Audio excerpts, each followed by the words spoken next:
ते stainless steel पासून बनवलेलं आहे. हे साधं स्टील वापरलेलं आहे. लक्षात येते का तुमचं? हे जे आहे ते साधं स्टील वापरलेलं आहे. स्टेनलेस स्टील हे असं असतं की धातू की त्याला गंज लागतो. लक्षात आलं? हा जो आहे याला थोडासा गंज लागलेला आहे. म्हणजे हा जो पत्रा वापरला आहे, जो हा स्टील वापरलेला आहे साध्या क्वालिटीचा. लक्षात येते? स्टेनलेस स्टील पासून आपण स्टँडर्ड वायर गेज बनवू शकतोय. लक्षात येते?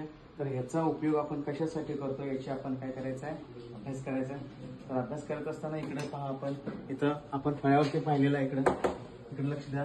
हे स्टँडर्ड वायर गेजची काय आहे डायग्राम काढलेली आपण काढलेली आहे का?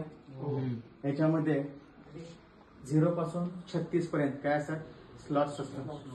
स्लॉट्स म्हणजे काय? गाळे असतात. या गाळ्यामध्ये आपण कंडक्टरची साईज याच्यामध्ये काय करतो? कंडक्टरची साईज शोधण्यासाठी याच्यामध्ये कंडक्टर बसवतो. लक्षात आलं?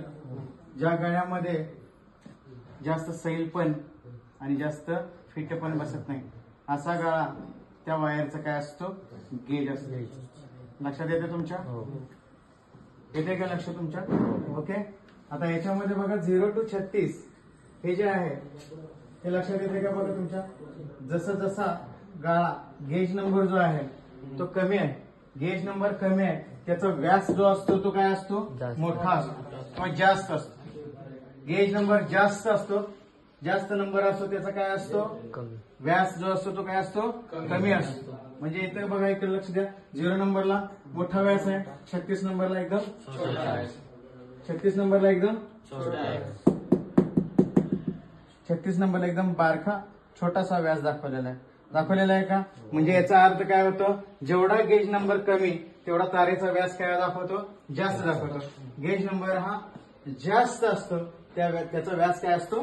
कमी असतो. लक्षात येते तुमच्या? ओके. तर याचा उपयोग कशासाठी करतो आपण? का करतो? तर आपण सर्वजण काय होणार आहे? इंजिनियर होणार आहे, बरोबर का? तर तुम्हाला एखाद्या वायरचं गेज समजायला पाहिजे, बरोबर का? जर याचं नॉलेज नसेल तर वायरमन आणि इलेक्ट्रिशियन मध्ये सर्वप्रथम हे आपण शिकलं पाहिजे, बरोबर आहे का? जिथे आपण काम घेतो, इलेक्ट्रिशियनचं कॉन्ट्रॅक्ट घेतो, तर तिथं त्याच्या लोडनुसार आपण काय करतो? करंट पाहतो, बरोबर आहे का? आता करंटनुसार आपण काय करतो? वायरचं विभागणी करतो आपण. म्हणजे किचन रूम मध्ये, बेडरूम मध्ये, बाथरूम मध्ये जसं लोड आहे त्या प्रकारचं आपण काय करतो? वायर